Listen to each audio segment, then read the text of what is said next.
গয়না খোঁজার জন্য ছুটি দেখাদেখি অভিও জলে নামতে গেলে অভির মা বলে, তুই সাঁতার জানিস না, তুই দয়া করে জলে নামিস না। এরপর অভি দেখে ছুটি উঠে আসছে আর তার হাতে রয়েছে গয়না।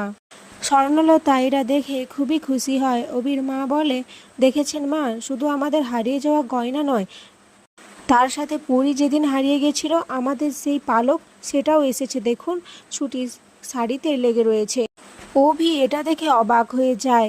চুমকি ভাবে, আমি করতে যাচ্ছি এক আর হয়ে যাচ্ছে আরেক। এই ছুটিটাকে আমি কিছুতেই শায়েস্তা করতে পারছি না। ছুটি স্বর্ণলতাকে বলে, দেখুন, আপনি আর যাই বলুন না কেন আমাকে, কিন্তু চোর অপবাদ দেবেন না। চোর আমি নই, আমার মা বাবা আমাকে ভালো শিক্ষা দিয়েছে। বাড়িতে পুজোর অনুষ্ঠান আবারও শুরু হয়ে যায়। ছুটি চুমকিকে থ্রেট দেয়, বলে যদি এই পরিবারের আবার কোনো ক্ষতি করার চেষ্টা করে চুমকি, তাহলে চুমকিকে সে ছেড়ে কথা বলবে না। আর এখানেই আজকের পর্ব শেষ হয়ে যায়। তো বন্ধুরা, তোমাদের কি মনে হয় স্বর্ণলতা কি এবারে চিনতে পারবে আসল পরীকে? অবশ্যই কমেন্টে জানিও।